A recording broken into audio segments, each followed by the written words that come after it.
C'est une chose que je savais déjà. Mais ça s'est imprégné dans mon âme, dans mon esprit. Voilà pourquoi, ma soeur, mon frère, je viens avec ce thème. Crois encore.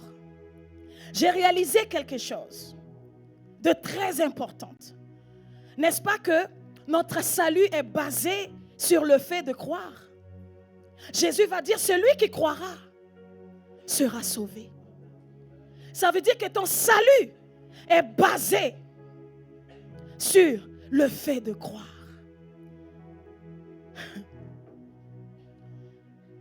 Et l'Esprit de Dieu m'avait fait comprendre quelque chose. Ça veut dire que toute personne qui a accepté Christ, qui a cru en Jésus,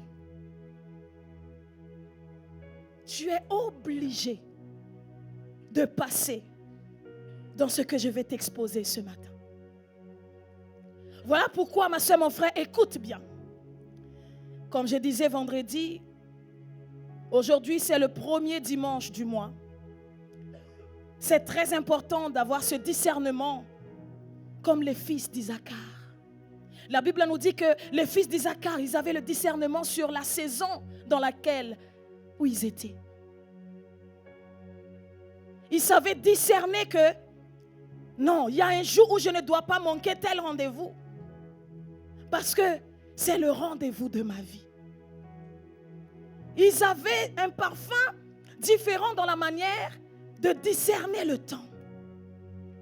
C'est pour cela, mes frères et sœurs, le premier dimanche du mois d'août, et je disais dans la semaine, lors du programme La Manne du matin, je disais que le mois d'août, c'est le mois du nouveau départ. Dieu nous donne le nouveau départ. Un nouveau départ. Voilà pourquoi nous avons commencé par déblayer tout ce qui pouvait parasiter nos finances. Parce que je disais que la totale libération, la totale liberté, mes bien-aimés, je dirais à 90%, se trouve dans nos finances. Ça veut dire que si on est à l'aise dans les finances, automatiquement, autre chose suivra naturellement. Voilà pourquoi l'Esprit de Dieu a conduit l'Église à passer ces 2 jours, mes bien-aimés. Jeudi, on était vraiment assis. L'Esprit de Dieu nous a enseigné comment il veut nous emmener, comment il veut vraiment que nous puissions, comment il veut restaurer nos finances. Il nous a appris que il est d'accord pour notre prospérité financière. Il nous a appris que, mes bien-aimés, lui et l'argent, ils marchent ensemble. Parce qu'il a dit dans sa parole, l'or et l'argent m'appartiennent. On a appris tout ça. Et vendredi, il nous a donné un autre rendez-vous où maintenant, ma soeur, mon frère, il faut que toutes ces choses puissent s'asseoir spirituellement en nous. On a déclaré, on a appelé les choses à l'existence, les choses qui n'existaient pas à l'existence. Et le Seigneur s'était glorifié d'une manière extraordinaire. J'ai déjà reçu beaucoup de témoignages de cette soirée de vendredi, du vendredi, où on a passé vraiment un temps dans la prière. Mes bien-aimés, est-ce qu'on peut acclamer l'esprit de la prospérité qui plane dans cette église? Oui, parce que je sais que désormais, mes frères et sœurs, l'esprit de la prospérité ne pourra que planer ici dans cette église. Toute personne qui mettra les pieds ici dans cette église sera connectée, sera impactée de cet esprit de la prospérité. Peu importe quel était son état financier, peu importe quel était son état au niveau de l'argent, peu importe comment son état financier, ma soeur, mon frère, cette personne le fait juste qu'elle a mis les pieds ici, sa situation va changer. Je crois, ma soeur, mon frère, que vendredi, l'Esprit de Dieu a fait un dépôt au-delà de tout ce que nous pouvons imaginer et penser. Alléluia. Et c'est pour cela, mes frères et sœurs, soyez bénis. Vraiment, tous ceux qui étaient là depuis jeudi, je sais qu'il y a pas mal qui ont fait des déplacements de très loin. Vous vous êtes déplacés, vous êtes venus. Et laisse-moi vous dire que vous avez reçu votre part. Et surtout, mes bien-aimés, témoignez, témoignez, témoignez. Parce que l'Esprit de Dieu n'a pas encore fini de nous étonner. Alléluia, mes frères et sœurs. Donc, je ferme cette parenthèse sur ce qu'on a pu vivre ce week-end. Dieu vraiment a été fidèle. Vraiment, je ne sais pas vous, mais en tout cas, ma soeur, mon frère, j'ai passé un beau moment. Alors si tu as passé un beau moment, acclame l'Esprit de Dieu.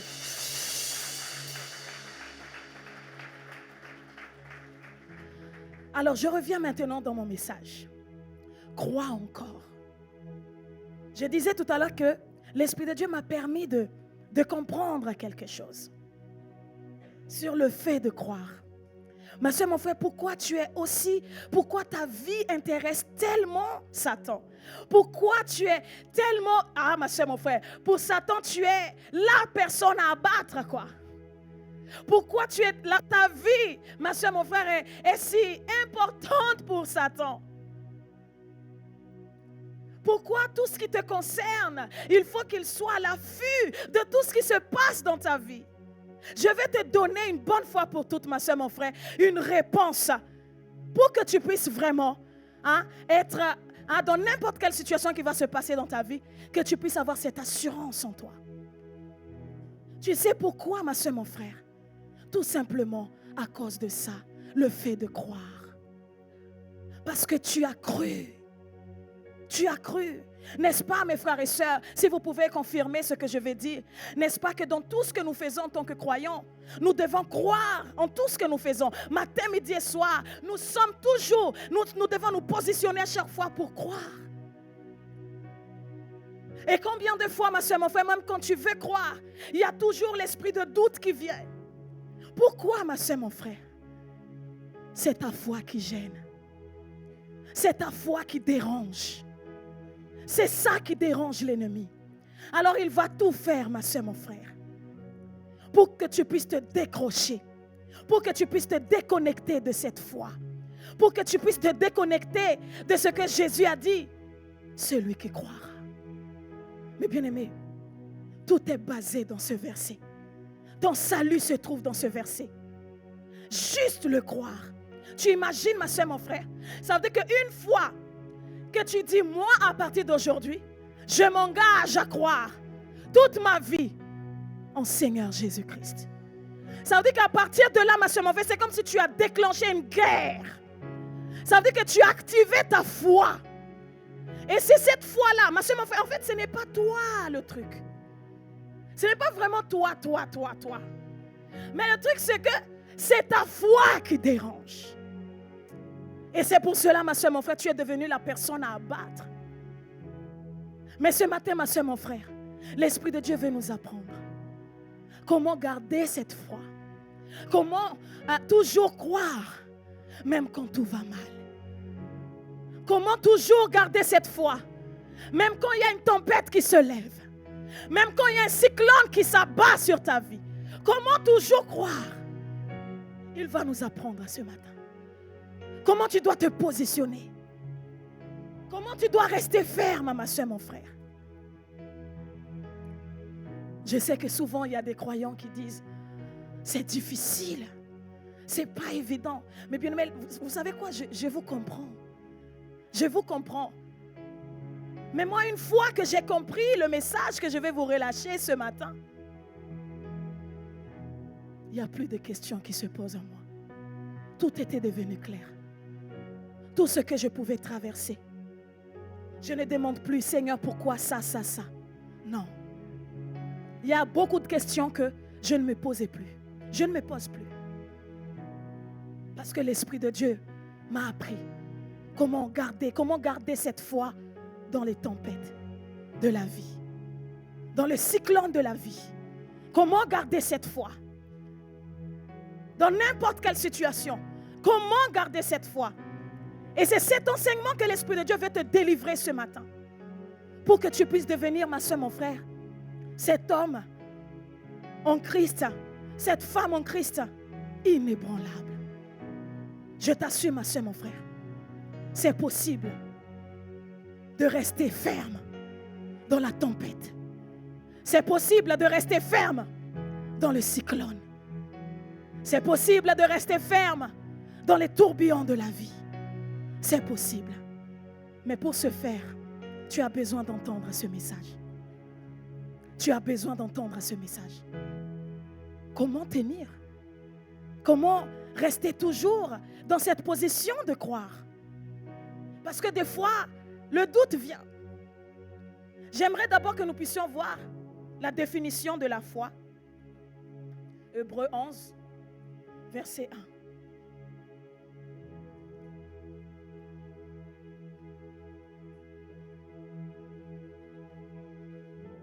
Il dit quoi? Est-ce que nous pouvons lire ensemble? Or, la foi est une ferme assurance des choses qu'on espère, une démonstration de celles qu'on ne voit pas. Vous êtes bien d'accord avec moi que si tu as déjà la chose dans la main, tu n'as plus besoin de croire, n'est-ce pas? Tu dois croire en quelque chose quand on te dit, tu dois espérer en quelque chose que tu n'as pas encore, que tu ne vois pas encore. Mais tu dois espérer qu'elle peut se manifester dans ta vie. Ça veut dire qu'une fois qu'elle s'est manifestée dans ta vie, tu n'as plus besoin de croire, n'est-ce pas? Tu n'as plus besoin d'espérer parce que tu l'as déjà dans ta main.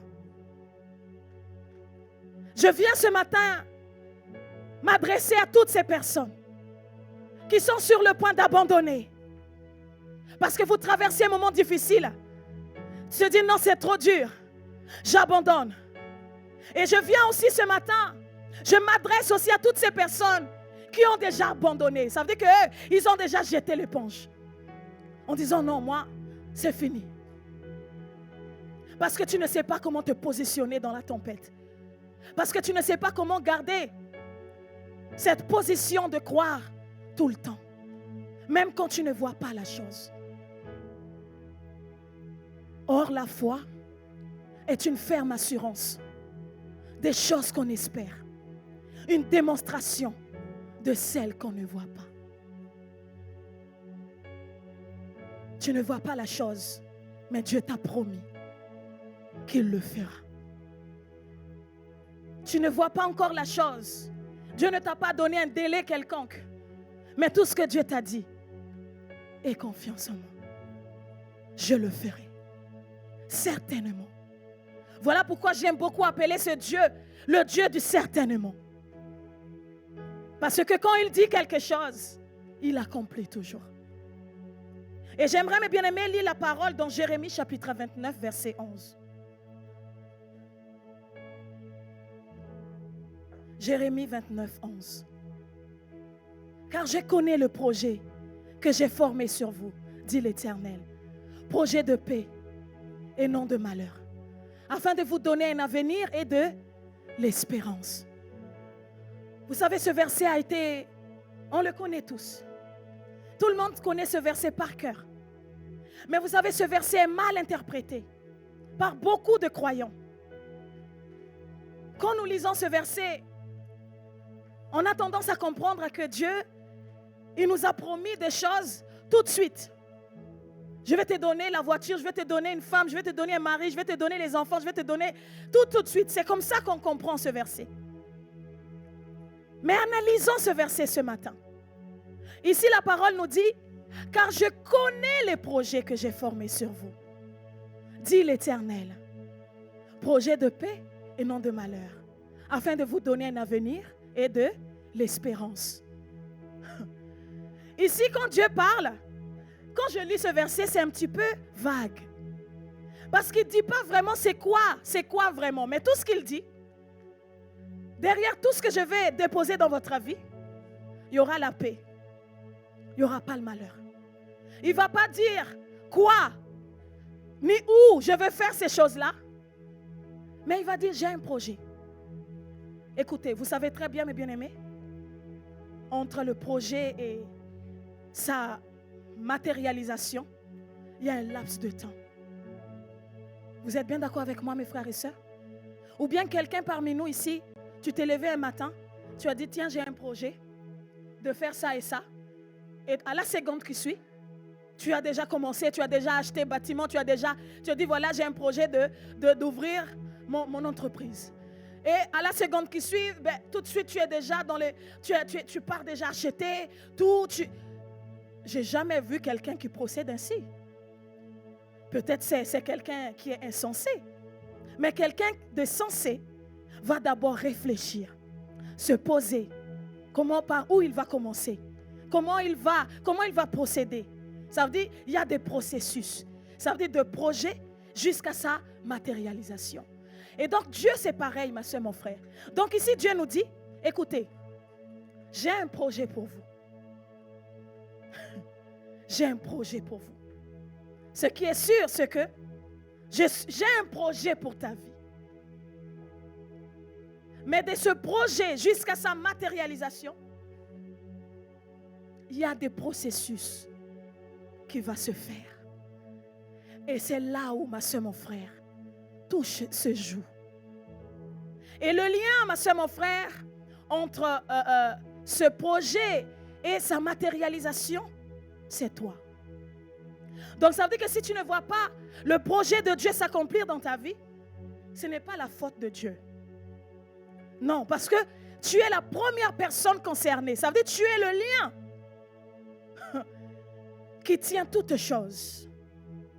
Tu es la personne, tu es l'instrument, ma soeur, mon frère, que Dieu va utiliser pour emmener ce projet à sa matérialisation. Mais comment ça se fait que souvent nous blâmons Dieu? Nous mettons la faute sur Dieu en disant mais tu ne fais pas les choses comme il faut. Ça veut dire qu'il y a des choses que nous aimerions bien que ça puisse se faire comme on aurait bien que ça puisse se faire. Mais le truc c'est que, mes frères et sœurs, souvent, entre le projet et la matérialisation, Dieu nous demande de lui faire confiance. Je vais prendre l'exemple du psaume 23. Ce psaume, tout le monde connaît. Mais il y a quelque chose, je vais te comprendre dans ce passage. N'est-ce pas, à un moment donné, le premier verset, il va dire, où il me conduit dans des verts pâturages. Il me dirige près des eaux paisibles. Il restaure mon âme. Hein? Et il ceci. Mais au moment où c'est lui qui prend l'initiative, quand je marche dans la vallée de l'ombre de la mort. Ça veut dire, quand c'est de lui-même, quand il prend cette initiative de faire les choses seul, voilà ce qui se passe. Il se retrouve où? Dans la vallée de l'ombre de la mort. Est-ce que c'est Dieu qui l'a conduit là-dedans? Non.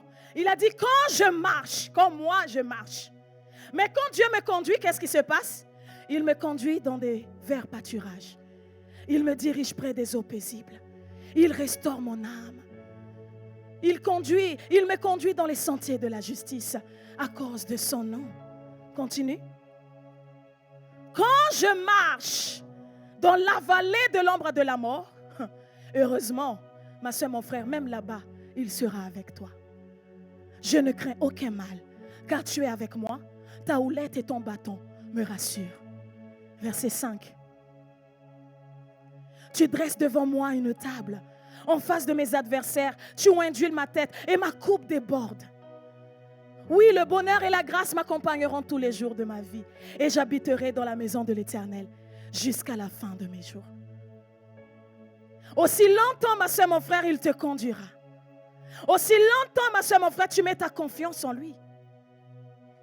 Je t'assure, rien de mal ne t'arrivera.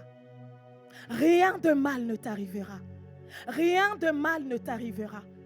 Il faut bien que tu puisses m'écouter le début de ce message-là, parce que la suite, ça va peut-être te choquer. C'est pour ça, écoute bien ce que je suis en train de te dire. Parce que tu peux être choqué. Tu vas sortir d'ici, c'est comme si on t'a assommé. Mais écoute bien.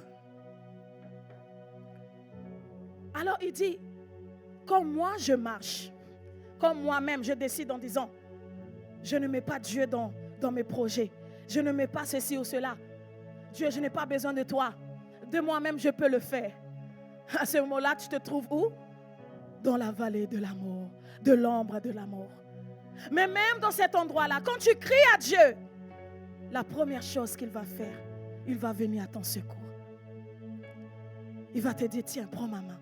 Il te sortira toujours de là. Bien que tu es rentré dans la vallée, ma soeur, mon frère, toute seule, tout seul, il va toujours te faire sortir de là. Mais le plus important, ma soeur, mon frère, que nous puissions lui laisser guider notre vie. Quand c'est lui qui fait, il va te conduire dans des verts pâturages. près des eaux paisibles. Il va restaurer ton âme. Il va, ma soeur, mon frère, il va être celui qui va batailler pour toi. Ça veut dire qu'il y a certaines choses que tu n'auras même pas à se lever dessus pour voir les choses se concrétiser. C'est lui-même qui va se lever. C'est ça notre Dieu. C'est ça notre Dieu, mes frères et sœurs. Et dans la parole de Dieu, mes bien-aimés, dans 1 Jean chapitre 1, verset 5,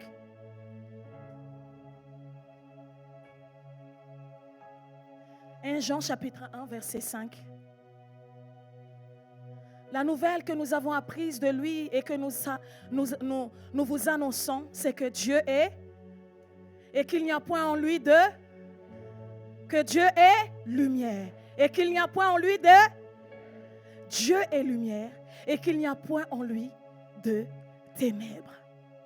Donc la première chose, ma soeur, mon frère, ce que Satan déteste en toi, c'est le fait que tu crois. La foi, ça n'oublie pas. C'est le fait que tu crois. La foi, ça veut dire que tant que tu es ici sur terre, ma soeur, mon frère, tant que tu crois, aussi longtemps que tu crois, laisse-moi te dire que tu ne seras jamais aimé par lui. Et c'est une bonne nouvelle, mes frères et sœurs. Le fait que j'apprends que je ne suis pas aimé par Satan, c'est une très bonne nouvelle pour moi. Parce que je préfère être aimé de Dieu et ne pas aimé par Satan. Je ne sais pas toi, mais moi je préfère plus la position d'être aimé par Dieu. Voilà pourquoi, ma soeur, mon frère, parce que tu es aimé de Dieu. C'est ça ce qui dérange. Et vous savez, la foi a un parfum que Satan ne peut pas supporter. Quand tu relâches ce parfum dans l'atmosphère, ma soeur, mon frère, des choses extraordinaires se passent. Les choses extraordinaires se passent. Parce que la foi, c'est une bombe dans le monde spirituel. Et c'est ça ce que Satan n'aime pas. Voilà pourquoi, ma soeur, mon frère, je ne sais pas où tu as perdu ta foi. Je ne sais pas où tu as laissé ta foi. Je ne sais pas dans quelle situation donnée qui était arrivée dans ta vie et qui a fait que cette situation, elle est venue, elle est partie avec ta foi. Peut-être qu'il y a une situation que l'ennemi avait envoyée pour voler, juste pour venir te voler ta foi. Mais ce matin, ma soeur, mon frère, tu peux encore la recevoir. Dieu peut encore te la restituer. Parce que tant qu'il y a de la vie en toi, il y a de l'espoir. Ça veut dire que même Dieu, il garde aussi cette position de foi en disant, tant qu'il y a la vie en ma fille, en mon fils, il y a de l'espoir toujours pour lui. Il peut toujours se ressaisir. Alors, ma soeur, mon frère, je ne sais pas où tu as perdu cette foi ce matin. Mais je te dis encore ce matin, crois encore. Crois encore. Est-ce que tu peux dire à celui qui est à côté de toi, crois encore. Dis-lui bien. Crois encore. Peut-être qu'il a perdu. Peut-être qu'il ne veut plus croire. Peut-être que c'est fini. Il se dit, c'est fini, je ne veux plus croire. Mais dis-lui bien, crois encore. Crois encore. Crois encore, ma soeur, mon frère. Vous savez, Dieu donnera toujours raison à celui qui croit. Il donnera toujours raison à celui qui croit. Ça veut dire aussi longtemps que tu es dans cette position de croire, où tu crois, Dieu te donnera toujours. Il te donnera toujours raison. Voilà pourquoi tu dois croire. Reste dans cette position de croire. Alors, ma soeur, mon frère, la question se pose ce matin. Est-ce que Dieu peut te faire confiance dans les troubles de la vie? Est-ce que Dieu peut te faire confiance dans les troubles de la vie? Est-ce qu'il peut te faire réellement confiance quand tu vas passer dans des moments difficiles de la vie? Est-ce qu'il peut te faire confiance? Mes frères et sœurs, nous allons voir, mes bien-aimés, la vie de Marie. N'est-ce pas qu'un ange était venu la visiter? Ange Gabriel était venu à sa rencontre en lui disant quoi? Marie, tu as trouvé grâce devant Dieu. C'était ça la parole qui était sortie de la bouche de l'ange. Voilà, tu vas enfanter, etc. Vous connaissez la suite. Et effectivement, c'est ce qui s'était passé. Effectivement, Marie a été visitée d'une manière extraordinaire. Et Jésus a été posé dans le ventre de Marie. Là, on parle de quelqu'un qui a trouvé quoi? Grâce devant Dieu. Quelqu'un qui a été gracieux. Quelqu'un qui a une faveur particulière sur sa vie devant Dieu. Et on va voir maintenant la suite de l'histoire. Ma soeur, mon frère, où Marie va rencontrer premier obstacle. Premier obstacle, ma soeur, mon frère. Premier obstacle, il va aller voir Joseph. En disant, voilà, écoute Joseph, il y a un ange là qui est venu, qui m'a dit que je suis enceinte, etc. Et là, je suis enceinte. Et là, Joseph lui dit, hey, Marie, il ne faut pas rigoler avec moi. Depuis quand, ici, à la Réunion, ici, un ange vient et enceinter quelqu'un? Il ne faut pas rire avec moi. Ce qu'on peut faire, on peut se séparer secrètement. Toi, tu continues ton chemin. Moi, je continue mon chemin. Et basta, c'est fini. Il dit oui.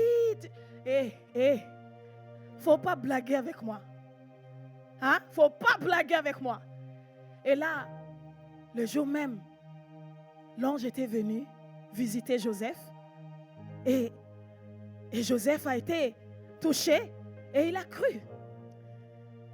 Et la chose suivante, toujours dans l'opposition, les obstacles que Marie était en train de voir dans son parcours de quelqu'un qui a trouvé grâce, n'est-ce pas? Alléluia.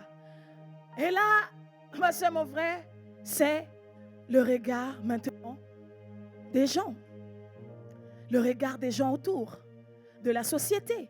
Et nous savons que, mes bien-aimés, dans la culture juive, un homme, une femme qui tombe enceinte en mariage, c'était, on va te tuer par lapidation. C'était vraiment, waouh, ça c'est scandale. C'était vraiment quelque chose à ne pas faire. Mais Dieu a montré sa main. Troisième, ma soeur, mon frère, obstacle. Un jour, le roi a entendu que voilà, il y a eu un fils qui est né, un garçon qui est là, voilà, qui va voler sa place. Il va dire, tuez-moi tous les garçons. Et là, qu'est-ce qui se passe? L'ange s'est révélé à Joseph. Il va dire, emmène la femme et l'enfant en Égypte. Ils vont aller là-bas. Ils vont se cacher là-bas. Et arrivé le moment où l'enfant doit naître. Et ce n'est pas dans un endroit luxueux. Hein. C'est dans un endroit où on ne pense même pas que le Fils de Dieu peut naître là-bas. Mais, n'est-ce pas que c'est la personne que l'ange est venu visiter, non? En disant que tu as trouvé quoi? Grâce. Tu as trouvé quoi? Grâce. Ça veut dire que quand quelqu'un a trouvé grâce, la personne peut trouver, cette personne-là peut rentrer dans un trouble quelconque de la vie. Peut rentrer dans des épreuves de la vie. Ça veut dire que la grâce peut emmener cette personne dans une épreuve quelconque. Waouh! Waouh! Waouh, ma soeur, mon frère. Mais nous, on a du mal à comprendre certaines choses. La grâce, ma soeur, mon frère, a un parfum. Vous savez ce que Dieu aime? Dieu n'aime pas les choses dans la rapidité. Dieu aime les choses belles, bonnes. Et il aime faire les choses belles, bonnes en son temps. Et ce qui est très important pour Dieu, ma soeur, mon frère, ce n'est pas la rapidité des choses, mais c'est la maturité des choses. Ne cherche pas la rapidité des choses. Cherche la maturité des choses. C'est là que c'est bon, mes frères et sœurs. La maturité. Et la maturité, ma soeur, mon frère, il y a un parfum. Il y a un parfum, ma soeur, mon frère. Et dans la maturité, dans le chemin vers la maturité, tu peux rencontrer le nom de Dieu, N-O-N. Le nom de Dieu. Mais le problème, c'est que souvent, on a du mal à entendre, on a du mal à accepter quand Dieu nous dit non. Des fois, vous savez, on est des enfants gâtés. Hein? Oui, Dieu ne nous dit pas tout le temps oui. Des fois, tu demandes quelque chose, il faut te dire non. Ce n'est pas encore le moment. Ce n'est pas encore le temps. Mais le nom de Dieu, ce n'est pas son incapacité de faire ce que tu lui as demandé. Mais le nom de Dieu, ma soeur, mon frère, souvent ça signifie son amour pour toi. Le nom de Dieu, ma soeur, mon frère, ne signifie pas que Dieu t'a abandonné ou il t'a laissé tomber. Et vous savez, souvent dans le nom de Dieu, il y a souvent son silence. Parce que des fois, on s'entête en disant non, je veux, Seigneur. Et qu'est-ce qu'il fait à ce moment-là? Il se tue. Mais son silence ne veut pas dire son absence. Le silence de Dieu ne veut pas dire son absence. Ce n'est pas qu'il ne te parle pas, qu'il n'est pas là. Ce n'est pas que parce que tu ne l'entends pas qu'il est absent dans ta vie. Mais tout simplement, il se tue. Vous savez, souvent on marche dans le temps. On est quelqu'un, on compte le temps, etc. Oui, Seigneur, mais aujourd'hui j'ai déjà 35 ans, 36 ans. Il n'y a toujours pas d'enfant, toujours pas de mari, toujours pas de femme, toujours pas de travail, etc. Et pourtant, tu as déjà reçu que Dieu a un projet pour toi. Le problème, ma soeur, mon frère, c'est que nous sommes dans le temps. Et Dieu, il est hors du temps. Il n'est pas dans le temps. Bien qu'il est le maître du temps, mais il n'est pas dans le temps. Mais il a le pouvoir sur le temps. Et souvent, mes frères et sœurs, le temps de Dieu est toujours bon, est toujours parfait, est toujours meilleur. Vous savez, moi, je dis souvent ces derniers temps, il faut que les heureusement de Dieu puissent se manifester dans notre vie. Dans quel sens? Ça veut dire que tu vas traverser des moments où vraiment il y a eu des hauts et des bas.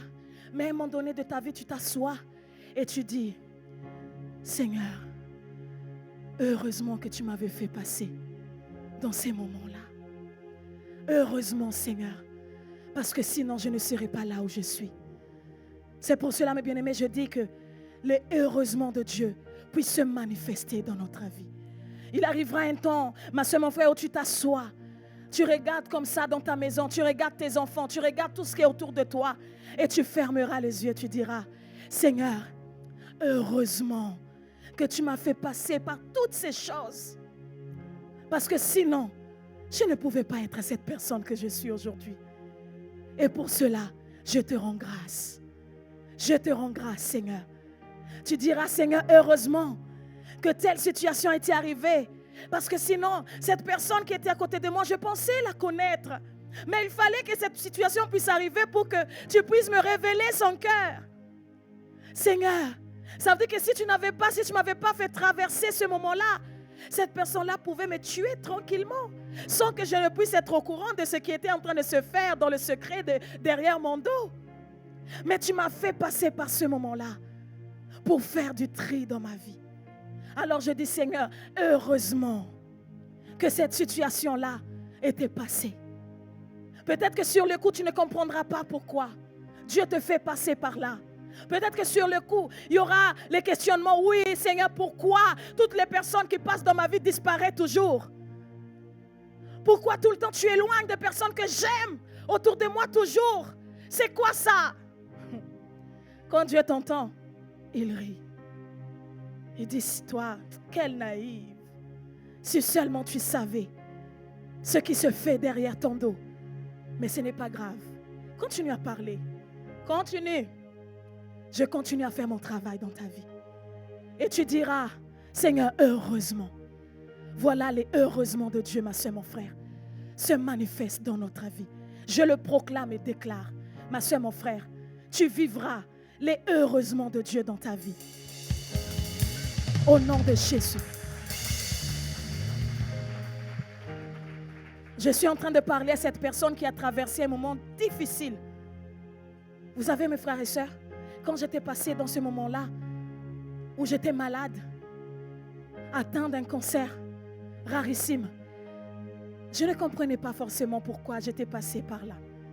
Vous savez, j'avais un ventre comme la taille d'un ballon de rugby.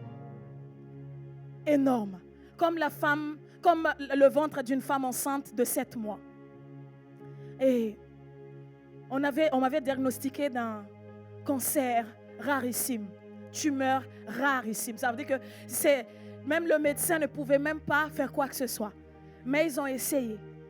Mais dans l'essai là, c'est là où Dieu a posé sa main. Et donc je ne comprenais pas ce moment-là. Bien que j'ai gardé la foi, mais il y avait beaucoup de questionnements. Mais aujourd'hui, mes frères et sœurs, je suis dans ma saison où je dis, Seigneur, heureusement, tu m'avais fait passer par là. Parce que sinon, je ne pouvais jamais expérimenter que tu es le Dieu qui guérit. Sinon, je ne pouvais pas dire avec assurance, quand quelqu'un vient devant moi, apôtre, prie pour moi, je peux lui dire dans les yeux, le Dieu que je connais, il guérit. Alléluia. Alléluia. C'est ça, mes frères et sœurs. Et aujourd'hui, je dis, Seigneur, heureusement, heureusement, bien que je ne comprenais pas pourquoi, parce que j'avais 22 ans, mes bien-aimés, imaginez, j'avais 22 ans à cette époque-là. J'étais malade. On m'avait dit que voilà, c'était la mort, quoi. Mais Jésus a dit autrement. Il a changé le diagnostic du médecin. Ça veut dire que le médecin, ils ont dit oui, on va essayer. Mais bon, ce n'est pas sûr que ça va marcher, mais on va essayer. On va envoyer le résultat à Métropole. Et là-bas, ils vont nous dire, les spécialistes, voilà, si. Mais le Dieu que nous servons, mes bien-aimés, c'est un Dieu qui peut changer notre histoire. En 1 seconde, il peut le faire. Alors, ils ont commencé le traitement, ma soeur, mon frère. Le traitement qui disait que, bon, on fait, mais il n'y a rien, quoi. N'espérez pas quelque chose. Hey, n'espérez pas quelque chose. Moi qui est dans la foi, moi qui est dans cette position de croire toujours, l'Esprit de Dieu, ma soeur, mon frère, a fait au-delà. Et aujourd'hui, ma soeur, mon frère, ça fait des années. C'était en 2015. Aujourd'hui, on est en 2024. Vous savez, quand j'étais sortie de cette période de la maladie, vers la fin, le médecin qui me suivait, qui me disait, normalement, quelqu'un qui sort de cette étape-là, de la maladie, on ne peut pas dire à la personne que la personne est guérie. On dit que la personne est en quoi? En rémission. Pendant 5 ans. Mais il dit, mais madame, je ne peux pas vous dire autre chose. Vous êtes guérie. Je ne peux pas dire même rémission, ce n'est pas votre cas. Parce qu'il n'y a plus rien. Il n'y a plus rien. Ça, c'est notre Dieu, mes bien-aimés. C'est pour cela que je dis à quelqu'un ce matin, crois encore. Même si on t'a déjà déclaré la mort, on t'a dit que voilà, ça, cette situation, ça va t'emmener à la mort. Ma soeur, mon frère, s'il te plaît, tant qu'il y a la vie, crois encore. Crois encore. Tout peut changer encore. Crois encore. Crois encore. Donc ça veut dire, ma soeur, mon frère, ici, Marie, celui qui avait trouvé grâce devant les yeux de Dieu, devant Dieu, va passer par des moments, ma soeur, mon frère, qui sont des moments très désagréables. 2 ans en Égypte. 2 ans en Égypte. Même quand ils sont retournés en Israël. Même quand ils sont retournés, il n'y avait même pas un lieu où ils allaient poser leur tête. Quelqu'un qui a trouvé grâce devant Dieu, on peut se poser la question, mais ça c'est quel genre de grâce ça? Ça c'est quel genre de grâce?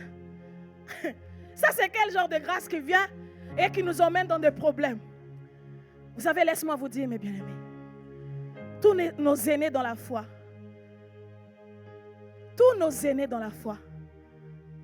là, l'endroit où l'Esprit de Dieu les a conduits pour faire naître en eux, les héros qui sont devenus, c'était dans des moments de trouble de leur vie. 70%, ma soeur, mon frère, de notre parcours, à un moment donné, nous allons nous retrouver.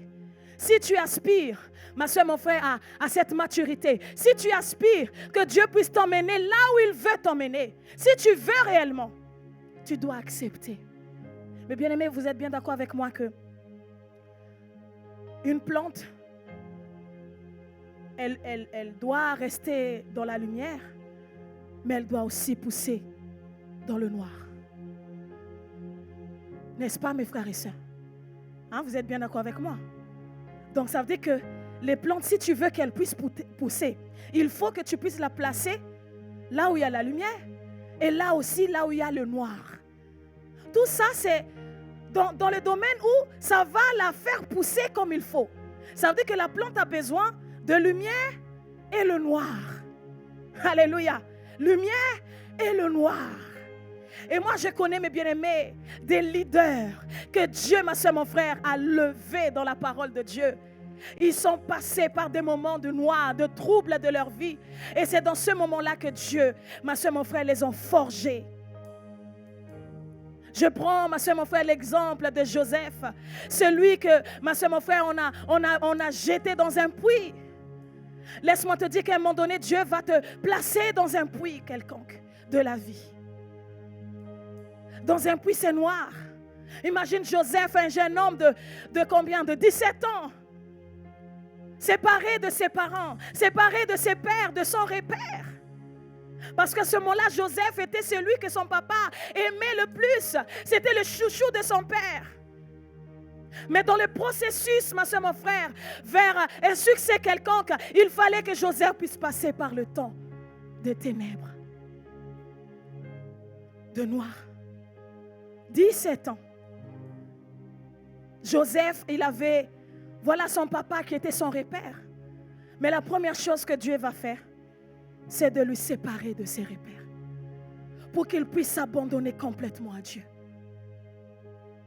C'est pour cela, mes bien-aimés, je ne sais pas ici dans la salle ou ceux qui nous suivent ce matin, peut-être qu'il y a certaines personnes qui sont très importantes dans ta vie, qui étaient dans ta vie. Le Seigneur les a pris. Peut-être ta mère ou ton père, je ne sais pas. Ou ton enfant. Ça veut dire quelqu'un qui était cher. Et le départ de cette personne, ça t'a chamboulé. Ça a chamboulé ta vie. Et jusqu'à aujourd'hui, tu te cherches encore. Mais laisse-moi te dire, ma soeur, mon frère, Dieu veut désormais que tu puisses t'appuyer sur lui. Il est le consolateur. Il est le Dieu qui va te donner les repères dont tu as besoin. Il est celui, ma soeur, mon frère, qui peut te consoler dans cette affaire. Lâche-toi. Laisse qu'il puisse vraiment prendre à tout. Et tu vas voir, ma soeur, mon frère, il va faire de toi cet homme ou cette femme que tu n'as jamais vu en toi. Mais il faut que tu puisses accepter et de dire, Seigneur, d'accord, je comprends alors pourquoi cette perte. Désormais, à partir de maintenant, je choisis de croire encore. Que tu peux faire de moi quelqu'un que, waouh, ça veut dire que ce n'est même pas dans mon imagination ni pensée. Mais là-bas, tu peux accéder. Alors Joseph, ma soeur, mon frère, un jeune homme de 17 ans, on va le déposer dans ce puits. Et puis on va le vendre comme esclave. Et on va l'emmener jusqu'en Égypte. Et en Égypte encore, galère encore. On l'a accusé de viol. La femme du Potiphar a dit que voilà, il a couché avec moi. Et pourtant, nous savons très bien que ce n'était pas vrai. On va le jeter en prison. Mais vous savez quoi? C'était à cause de... Parce qu'il a simplement cru dans ce qu'il allait devenir.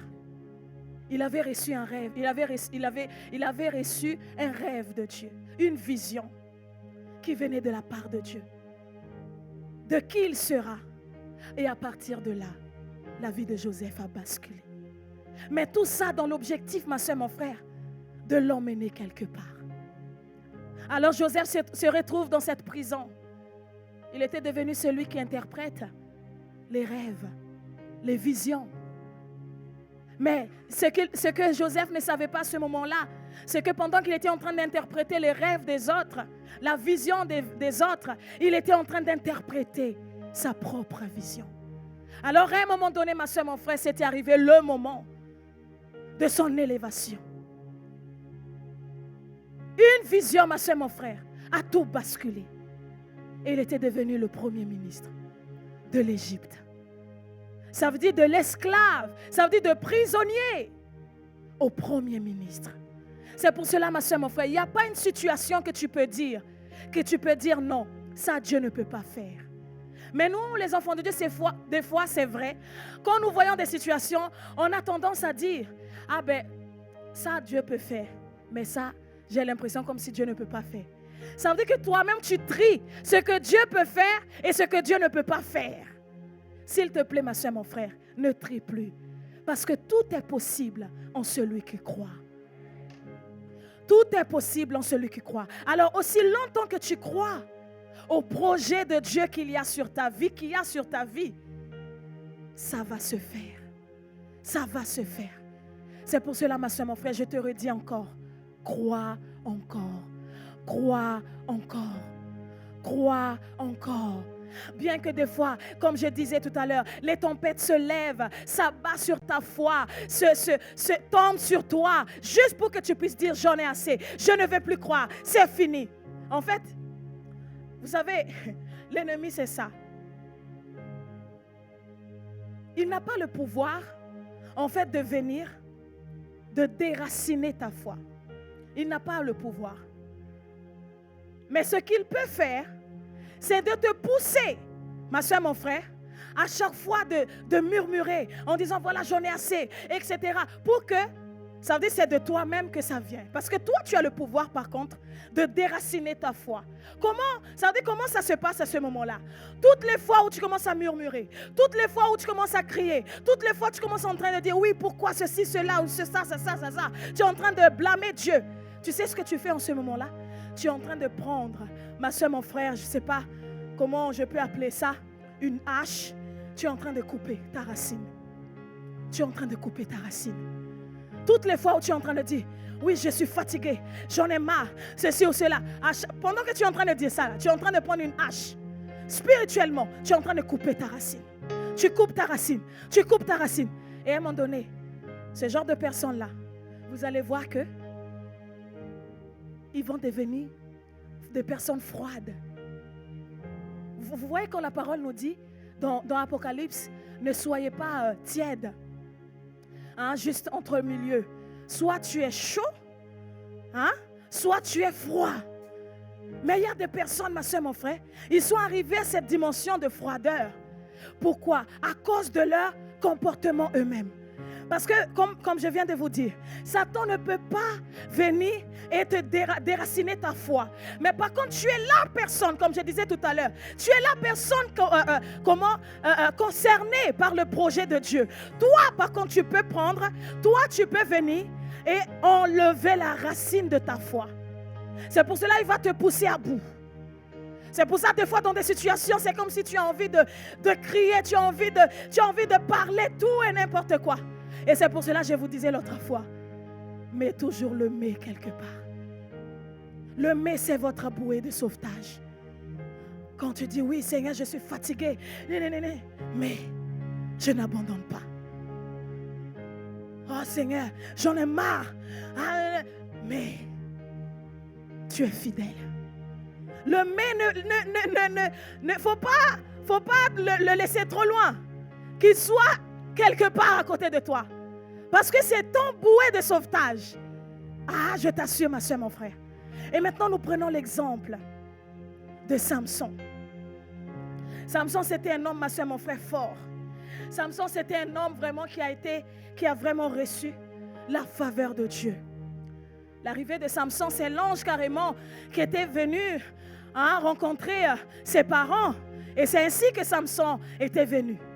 Et donc là, ma soeur, mon frère, la Bible nous dit que la puissance, la force de Samson se trouvait où? Dans ses cheveux. Et là, ma soeur, mon frère, il a eu cette femme-là. En fait, Samson, avant d'avoir cette femme-là, Delilah, il avait une femme avant cette femme-là. Et cette femme-là a été tuée par les Philistins. Et donc Samson, il était toujours dans cette quête oui, comment je peux dire ça, de trouver une femme. Et il était tombé sur Dalila. Donc, un lieu de repos pour sa vie était devenu un lieu du trouble. Ma soeur, mon frère, que le lieu de ton repos, que Dieu puisse le préserver au nom puissant de Jésus. Que ça ne puisse pas devenir ton trouble. Oui, mes frères et sœurs, il y a des maisons, ça doit être un lieu de waouh, où la paix règne, où voilà quoi, la paix, l'amour règne. Mais malheureusement, ce n'est pas toujours le cas dans nos maisons. Mais je prie ce matin, mes frères et sœurs, à travers cette histoire de Samson, ma soeur, mon frère, que ton lieu de repos puisse vraiment, que Dieu puisse préserver dans le nom puissant de Jésus. La paix soit au rendez-vous, au nom puissant de Jésus. Parce que ici, Samson, dans la vie de Samson, il y avait cette femme-là qui était la racine du trouble de sa vie. Ce n'était pas une femme avec qui il devait rester. C'était une femme qui allait causer à un moment donné un problème dans la vie de Samson. Et donc c'était arrivé parce que c'était comment elle était avec les Philistins. C'était une Philistin. Et là, l'ennemi est venu. Ils ont rasé la tête de Samson. Vous savez ce que moi j'aime dans cette histoire? Ils sont venus raser la tête de Samson en pensant que voilà, c'est fini pour toi. C'est fini pour toi. Là, tu ne peux plus rien faire. Mais à leur grande surprise, Samson avait encore assez de force pour tuer, ma soeur, mon frère, des soldats de Philistins avec une mâchoire d'âne. Ça veut dire, ma soeur, mon frère, ici, ça nous démontre que ils peuvent venir raser tes cheveux. Mais ce qu'ils ne savaient pas, il y a ce qu'on appelle les auricules capillaires. Ils ont rasé, mais ils ont oublié ces domaines-là. Les auricules capillaires de Samson n'ont pas été touchés. Ça veut dire la racine qui fait pousser les cheveux. Ma soeur, mon frère, on peut venir raser tes cheveux. On peut venir raser ta tête. Mais tant que la racine reste, ma soeur, mon frère, ça repoussera toujours. Je suis en train de dire à quelqu'un, oui, on pourra venir te raser la tête.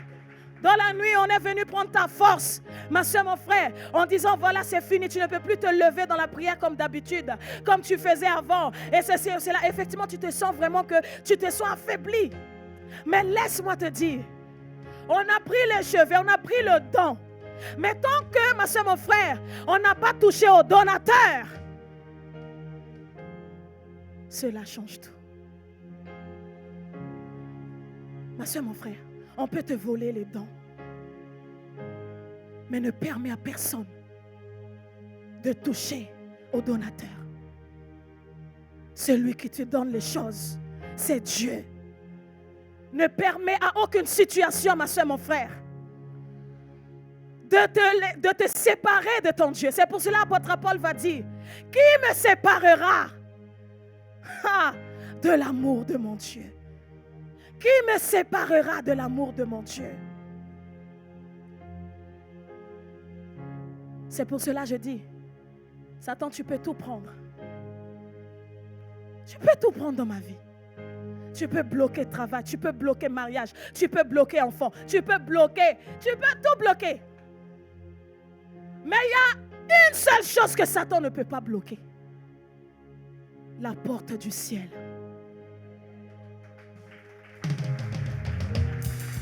Il ne peut pas bloquer là-bas.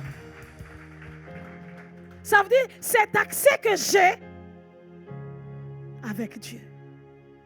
Il ne peut jamais fermer là-bas. Mais bien aimé, écoutez-moi très bien. Si l'ennemi il a barricadé tout dans votre vie, il y a un lieu, écoute-moi très bien, il y a un lieu, si vous vous sentez que vous êtes enfermé spirituellement, tu sens que tu es bloqué, il y a un lieu où vous pouvez aller. C'est la présence de Dieu. Là-bas, il n'a pas accès là-bas. Toi, par contre, ma soeur, mon frère, tu as accès. Tu as accès. Cours dans les bras du Père. Et je t'assure, ma soeur, mon frère, le Père prendra soin de toi.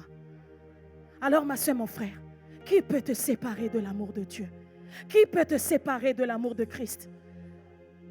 Est-ce que c'est l'épreuve? Difficulté de la vie? La tempête de la vie? Le cyclone de la vie? Qui peut te séparer de l'amour de Dieu? Hein? Est-ce que c'est ton chéri là que tu as rencontré il y a 2 jours? Il y a 1 semaine? Qui a fait que tu as perdu la tête ou on ne te reconnaît même plus? Même Jésus dit, mais c'est qui lui? Tellement tu es devenu même toc-toc. Ou tu as tout oublié. Même le chemin pour venir à l'église, tu as oublié. Tu dis, c'est où encore l'adresse? Tellement tu as perdu la tête, quoi.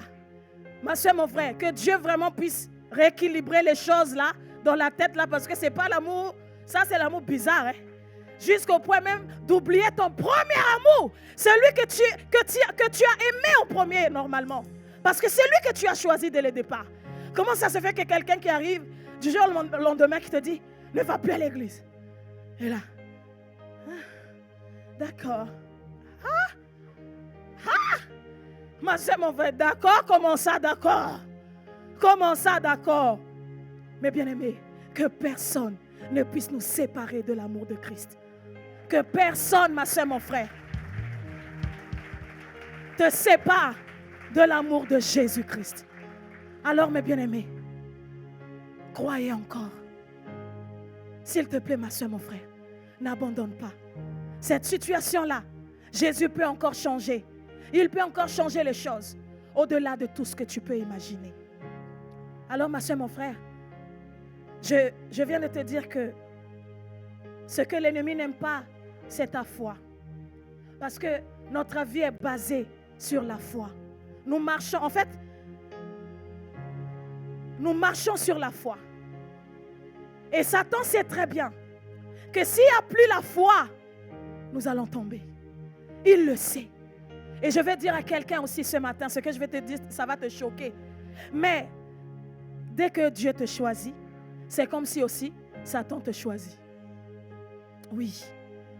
Quand Dieu te choisit, automatiquement aussi, il a les yeux braqués sur toi. Mais son choix, ce n'est pas important. Le choix le plus important, ma soeur, mon frère, c'est le choix de Dieu. Parce que c'est le choix de Dieu, ma soeur, mon frère, qui remporte sur lui. Voilà pourquoi tu n'as pas à avoir peur. Tu n'as pas à avoir peur du ténèbre. Tu n'as pas à avoir peur du noir. Mes frères et sœurs, n'est-ce pas que nous savourons mieux les étoiles dans la nuit? N'est-ce pas que c'est là où les étoiles brillent dans la nuit? C'est là que tu vois les clartés des étoiles. C'est là que tu vois comment ça brille. Mais en journée, nous ne pouvons pas voir les étoiles. Ça ne se voit même pas. C'est impossible. Mais c'est dans la nuit que tu vois les étoiles. Ma soeur, mon frère, peut-être qu'en ce moment, tu es dans ce puits comme j'étais en train de parler. Tu ne vois pas la lumière. Tu es dans le noir. Mais dis-toi, ma soeur, mon frère, ce que Dieu est en train de faire en toi. Tu ne peux pas comprendre aujourd'hui. Mais ça arrivera à ce moment-là où tu diras, heureusement Seigneur. Heureusement. Ma soeur, mon frère, sûrement Joseph, quand il était à sa place là de ministre, il était là, il était en train de dire, heureusement que j'étais passé dans ce puits-là. Heureusement que mes frères m'ont vendu. C'est pour ça qu'il ne pouvait même pas garder rancune envers ses frères. Parce qu'il voit la finalité de tout ça. Il se disait, mais en quelque sorte, c'est comme s'il pouvait même remercier ses frères en disant, finalement, merci les gars. Hein? Parce que si vous ne m'avez pas fait comme ça, on serait aujourd'hui là dans des problèmes. Hein? En tout cas, merci les gars. Merci. C'est pour cela, mes frères et sœurs ne pouvaient que les prendre dans ses bras parce qu'il a réalisé les choses. Il y avait vraiment cette maturité qui était en lui en disant non, non. Heureusement Seigneur que tu as permis que je puisse passer dans tout ça pour arriver là où je suis aujourd'hui. Aujourd'hui, le pays de mes pères, ils sont en train de rencontrer la famine. Aujourd'hui, je suis la personne qui peut les aider. Ma soeur, mon frère, tu ne comprendras pas toujours les choses. Oui, et Dieu ne t'expliquera pas forcément tout. Il va te dire, j'ai un projet pour toi. Un projet de paix. J'ai un avenir pour toi. J'ai un avenir qui va t'apporter un bonheur que tu n'as jamais connu. Mais, à partir de là, tu ne sais pas comment les choses vont se déclencher. Et peut-être que quand il t'a dit ça, c'est là où tu commences à vivre le pire moment de ta vie. Tu te dis, mais est-ce que c'est vraiment Dieu qui m'a parlé? Ou c'est quoi? Oui, c'est bel et bien lui qui t'avait parlé. Mais, comme je disais tout à l'heure, il y a des processus. Et accepte, ma soeur, mon frère, que Dieu t'emmène. Que Dieu t'emmène là où il veut. Et tous les grands leaders, mes frères et sœurs, dans la parole de Dieu, tous, ils sont passés par des moments de trouble.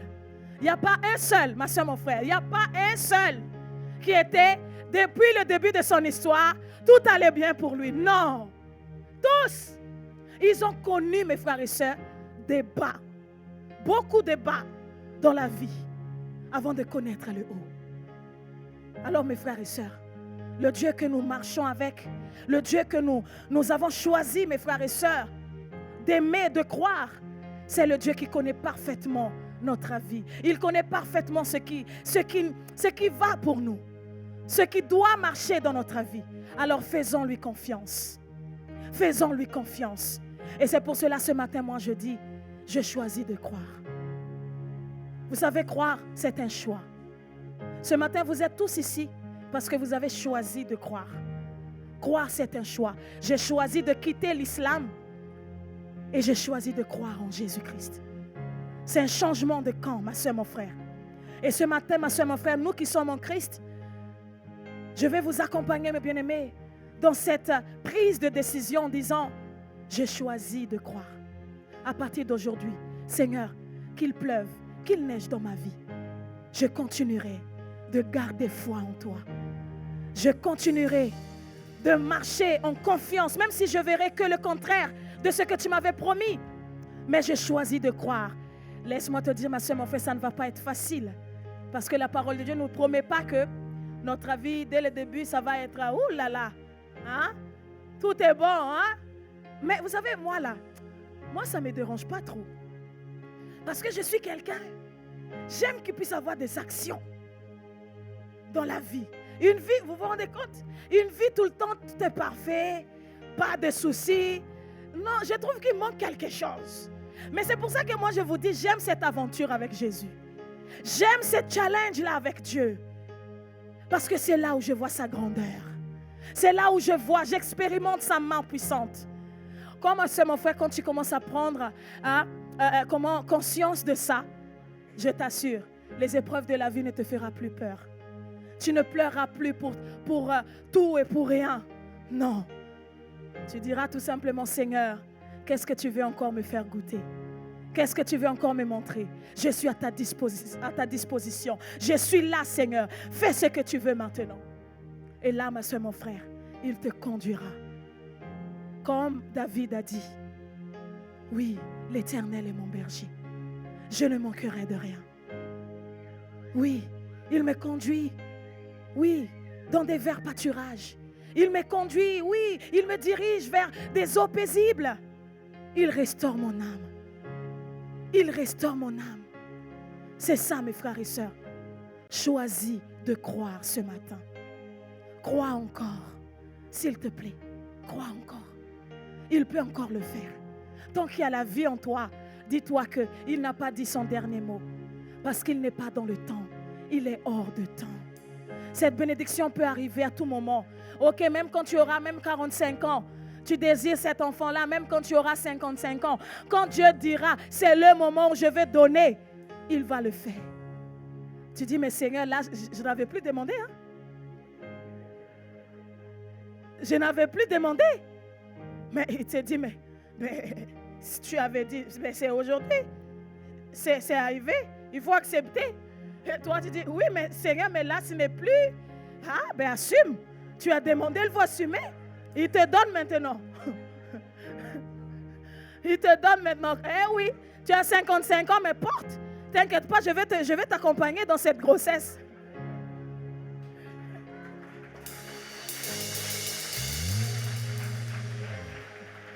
Je vais t'accompagner. Juju, pourquoi tu me regardes? Hein? Non, c'est ça mes frères et sœurs. C'est ça notre Dieu. Oui. Un jour pour lui, mes bien-aimés, c'est comme 1000 ans pour nous. Et c'est pour cela, mes frères et sœurs, son temps n'est pas notre temps. Que nous puissions tout simplement nous aligner dans sa volonté. Et c'est là que vous allez voir que vous allez savourer la vie en Jésus. Parce que pourquoi les enfants de Dieu aujourd'hui ne savourent pas vraiment? C'est parce qu'on est tout le temps là. Seigneur, pourquoi ça? Trop de questions. Du coup, ça nous empêche de savourer tout ce que nous devons savourer en Christ, mes frères et sœurs. À ce moment-là, on se focalise sur le combat qui ne nous appartient pas. Christ nous dit, mes frères et sœurs, ayez la paix en tout temps. Marchez tout simplement, savourez votre vie en Christ. Et le problème là, il va gérer. T'inquiète pas, il va t'emmener là où il veut. Mais toi, continue à savourer ta vie en lui. Mes frères et sœurs, je vais vous inviter vraiment, mes bien-aimés, ce matin, à vous positionner à travers cette parole, de croire encore. Alors s'il y a quelqu'un ce matin qui veut s'accorder avec cette parole en disant, non, je choisis, je prends une ferme décision en disant, Seigneur, je crois encore ce matin. Je vais t'inviter à te mettre debout, ma soeur, mon frère, et je vais prier. Alléluia. Alléluia. Est-ce qu'on peut acclamer Jésus? Alléluia. Alléluia. Seigneur, tu vois, papa, tous tes enfants qui sont debout ce matin. Ils ont fait ce choix, ils ont pris cette décision, Seigneur, de croire encore, papa. Il y a certains qui avaient perdu, Seigneur, mon Dieu, papa, la foi.